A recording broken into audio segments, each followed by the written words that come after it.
Hey, what's up? DFS Rico coming at you with my picks and insight for this League of Legends LPL 2-game slate on Monday, June 8th. We got a 2-game slate still, like usual, for the next couple days before it starts ramping up with the LCK. If you haven't played League of Legends, they play best 2 out of 3. Best way to stack, if you're going to stack, in my opinion, is 4-man and 3-man stacks. Since it's a 7-player lineup, you usually want to try to stack the 2 winning teams.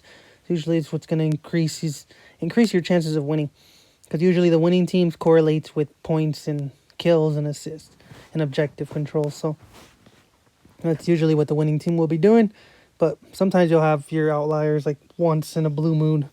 But just try to focus on the winning team. So if you have a gut feeling on someone who thinks you're going to win, or you got research on somebody, just go with it. But first thing I like to do, if you can like, subscribe, comment, I really do appreciate it. Thank you guys. And then let's jump right to it. So first thing I do, I go to Bovada and I look at the favorites. So today you got OMG versus Victory 5. OMG's favorited. And then you got E-Star versus LGD, which is practically a close one. It's a coin flip, which I'm kind of surprised. I mean, LGD is a good team, but E-Star was really good last year. I think it's due in part because they lost their mid laner, Crying, which was a key part to their team, but they still kept their other 4 guys. And I think that should still be enough to beat LGD. LGD was a decent team last year, though. So one thing I do want to point out, I think I'm 4-2 on my picks so far this year. And one thing I've noticed is that there's been an underdog as far as Vegas odds. There's been an underdog winning every slate at least.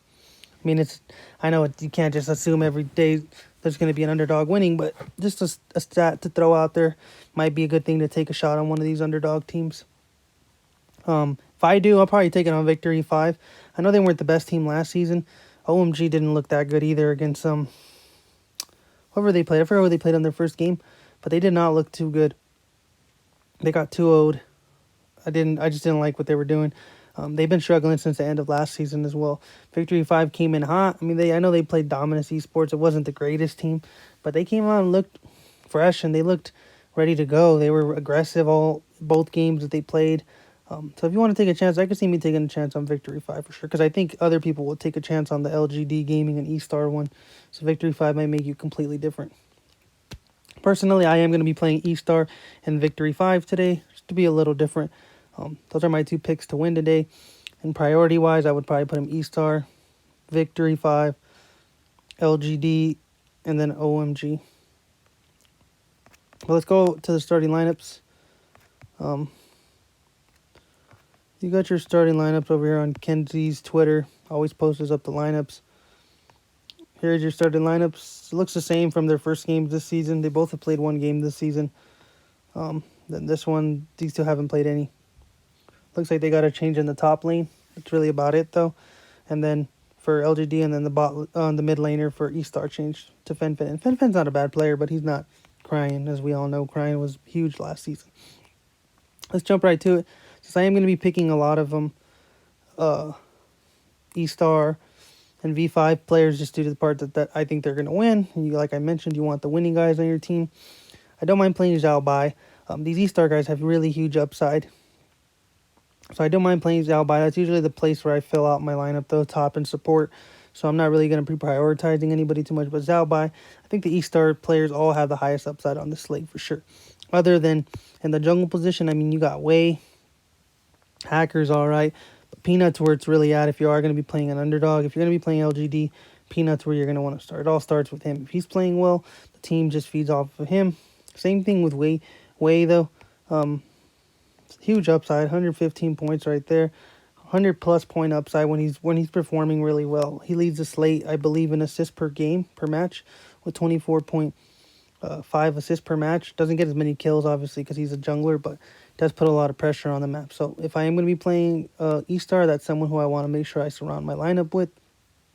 And then for mid laners, since I am going to be playing V5, Mold did show up on his last time. He went 10-4 and 18 as far as both games. 10 kills, 4 deaths, and 18 assists. Was just absurd. He just dominated in that first match. And if that's how they're going to play together, I mean, his upside is good. Mole's a good mid laner. It's just you didn't really see it last season, just due in part because V5 was terrible last season. Hopefully they turn the corner this season and can at least compete. And then AD carry, Wink is where you want to go. Wink has the highest upside on the slate. 90.1 fantasy points per game, 11.2 kills per game, 17.6 assists. I mean, he had 120 points, 130 point upside. Just he's absurd when he's hot, when he's playing really well, and Chelsea supporting him really good in that bot lane. That's really where it's at. But those are probably the key three guys. I mean, if I'm going to be playing a support like I mentioned, I just kind of round them out with either Chelsea or PP God. PP God played pretty solid in the last time too. So if you want to go with the savings, but in this build, if you're playing V5 and E-Star, you should be able to afford really anybody in your lineup. So in this case, I'm going to be playing V5 and E-Star, so I can fit Wink in the captain spot, which is what I will most likely be doing. But that's really it. Like I mentioned, I like E-Star and I like V5. It's my two favorite picks on the slate to win. Let's see how I do.